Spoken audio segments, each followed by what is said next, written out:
Now, Aer Lingus says it's operating a normal schedule today after an IT failure led to widespread flight cancellations on Saturday.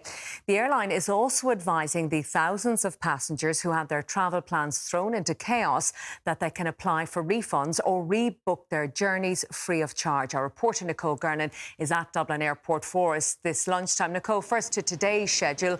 Any problems so far? Well, Colette, Aer Lingus again has apologised for the severe disruption on Saturday. It says it was able to operate the vast majority of services yesterday and that it expects to operate a full schedule today. And from a look inside the terminal building, things do appear to be moving quite well, just the standard queues at the moment. But of course, that is very little consolation for those thousands of passengers who did have their travel plans thrown into disarray at the weekend. Now, Aer Lingus says that where possible, they are contacting these customers and offering them to rebook them on the next available flight. And it says that they are actually offering additional capacity and additional flights on some routes over the course of today and tomorrow. Now, Aer Lingus' statement goes on to say that if that doesn't suit, those who wish to apply for a refund or change their travel plans can do so free of charge through aerlingus.com, its social media channels or its call centre. It says it does have extra call centre agents on, but due to the volume of calls, people can expect to wait. Now, it also says that hotel accommodation has been offered to most customers who were affected at most airports. However, customers who secured their own accommodation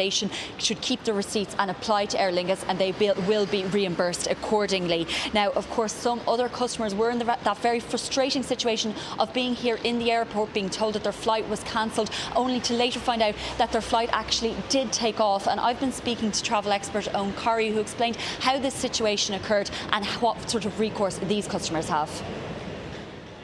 When the cloud server went down, they couldn't retrieve information, including who was on the flight. But also people who got to the gate, they couldn't retrieve the security, etc. information to get on board transatlantic flights. So some of those flights took off not full. There were only people who'd come in from Heathrow on them, and people who had been through the horror had to go home and get on another flight yesterday. Anyone whose flight has been cancelled, anyone who has been unable to board, they're entitled to compensation. They're entitled to the out-of-pocket expenses. There are two dimensions to it. The out-of-pocket expenses, that should go through fairly seamlessly. There may be questions about compensation, but Aer Lingus are a reputable airline. They've been very apologetic, and they're very good at sorting out a mess like this when it happens. Now, it has been quite frustrating for some customers, saying that they haven't really been getting that communication from Aer Lingus that they do feel that they deserve. But as I say, the key thing here is do keep any receipts that you have for those out-of-pocket expenses. As Owen Corrie mentioned, you should be able to get them reimbursed directly from Aer Lingus. If there's any dispute at all with regards to your flights or with your out-of-pocket expenses, the Commission for Aviation Regulation should be able to assist as well. Nicole Gernan live at Dublin Airport. Thank you for that.